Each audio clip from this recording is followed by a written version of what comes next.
नमस्कार बंधुरा सुलतान हेसेले आपनादेर सबाइके स्वागत। आज आमी जीरा आलू रेसिपि निये एसेछि। देखुन कत सुंदर हयेछे और खूब ताड़ाताड़ि हये जाय और खेतेও खूब सुंदर। रुटी बा परोटार साथे এই जीरा आलू खेते किन्तु असम्भवই भालो लागे। ताछाड़ा पोलाव बा फ्राइड राइस बा सादा डाल भातेर साथेও खेते खूब सुंदर लागे। और बाच्चादेर टिफिने दिले देखबेन टिफिन बक्स खाली आसबे। बाच्चाराও এইভাবে आलू भेजे दिले खूबই पसंद करे। এখানে আমি 4টা বড় সাইজের আলুকে কেটে নিয়েছি আর ঠিক এই রকম ডুমো ডুমো করে কেটে নিয়েছি।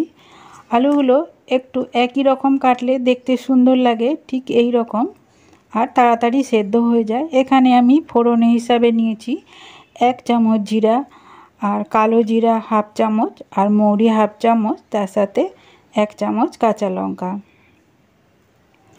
एटा आमी राइस अयेले बानाচ্ছি बा जे कोनो लुचि बा परोटा जाते आमरा भाजी सेई तेल दिए भाजलेও भालो लागबे, सर्षेर तेल दिए भाजलेও भालो लागबे, आबार घी दिए करले आरो सुंदर लागबे। आमी फोड़ने जिरा कालो जिरा और मौरिटा दिए दिलाम, तार साथे काँचा लंकाटाও दिए दिलाम। एबार फोड़न थेके सुंदर गन्ध उठले आमी आलुगुलो दिए देब। এই পর্যায়ে এসে সব বন্ধুরা ইউটিউব থেকে দেখছেন তাদের যদি ভালো লাগে তাহলে লাইক আর সাবস্ক্রাইব করতে ভুলবেন না যেন। আর যারা ফেসবুক থেকে দেখছেন তারা লাইক দিয়ে দেবেন আর পেজটিকে ফলো করে দেবেন। এরপর আলুগুলো খুব ভালো করে আমি তেলের সঙ্গে মিশিয়ে সুন্দর করে কষিয়ে নেব। আর এই রান্নাতে কিন্তু জলে ব্যবহার হবে না, আলুর রসে আলুটা সেদ্ধ হবে, তাই এটা খেতে খুব সুন্দর লাগবে। মানে আলুর রসে যেহেতু সেদ্ধ হবে তাড়াতাড়ি হয়ে যাবে আর একটু মিষ্টি মিষ্টিও লাগবে, চিনি দেওয়ার দরকার পড়বে না। এখানে স্বাদ মতো আমি নুনটা দিয়ে দিচ্ছি, দিয়ে আবারও খুব ভালো করে মিশিয়ে দেবো। এবার চিনি দিলে আলু থেকে নুন দিলে আলু থেকে জল ছাড়তে শুরু করবে। আলুর সাথে নুনটা খুব ভালো করে মিশিয়ে নিচ্ছি, নিয়ে আবারও আমি ঢেকে দিলাম 1 মিনিটের জন্য। প্রতি 1 মিনিট বা 2 মিনিট অন্তর অন্তর আলুটাকে নেড়ে দিতে হবে, নাহলে তলাটা লেগে যেতে পারে। আর গ্যাসের আঁচকে মিডিয়াম টু লোয়ে করে আলুগুলোকে ভাজতে হবে, এতে আলুগুলো খুব সুন্দরভাবে সেদ্ধ হয়ে যাবে। এখানে আমি আদা কুড়ে নিয়েছি, 1 ইঞ্চির মতন আদাকে বাটাও দেওয়া যেতে পারে, তবে কুড়ে দিলে দাম মুখে লাগবে, তাতে আলুটা খেতে ভালো লাগবে। আর ধনেপাতাও নিয়ে নিচ্ছি 1 চামচ, ফ্রেশ ধনেপাতা 1 চামচ দিয়ে দিলে কিন্তু আরও সুন্দর লাগবে। আদা আর ধনেপাতা মিলিয়ে আলুটাকে খুব ভালো করে কষিয়ে নেব আর তার সাথে আমি সেদ্ধও করে নেব।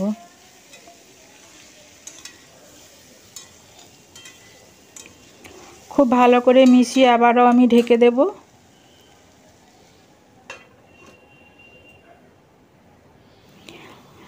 এই রান্নাতে আমি শুকনো লঙ্কার ব্যবহার করব না, আপনারা চাইলে করতেও পারেন, তো যেহেতু ছোট বাচ্চাদের টিফিনের জন্য দেয়া হবে তাই কাঁচা লঙ্কা দিলেই ভালো হয়। আর আলুটা দেখুন টিপে দেখলাম খুব সুন্দর সেদ্ধ হয়ে গেছে।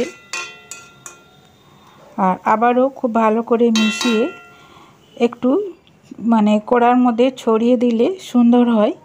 আর এখানে আমি কসুরি মেথি নিয়ে নিয়েছি 1 চামচ, যেটা আমি আগে হাতে করে ঘষে নিয়েছি। এরপর ওপর থেকে এটা আমি ছড়িয়ে দিচ্ছি। তারপর একটু কাঁচা তেল দিয়ে এটাকে আমি আলুর সাথে আবার একটু ভেজে নেব। এতে কি হবে, আলুতে একটা সুন্দর গন্ধ ছাড়বে, যে স্বাদটা আমরা সিঙ্গারাতে পাই সেই রকম একটা স্বাদ পাওয়া যাবে আর খেতেও খুব সুন্দর লাগবে। আর দেখুন কত কম উপকরণে কত চট করে হয়ে গেল। আর যারা রাতে রুটি খেতে পছন্দ করেন বা হালকা খাবার খেতে পছন্দ করেন তারা এইভাবে রুটির সাথে জিরা আলু ভাজা করে নিলে খুব ভালো হয়। এতে পেটও ভরে, খেতেও খুব ভালো হয় আর খুব কম তেল মশলাতেই হয়ে যায়। দেখুন আমি কাছ থেকে দেখাচ্ছি কত সুন্দর হয়েছে। জিরা আলু ভাজাটা আমার হয়ে গেছে।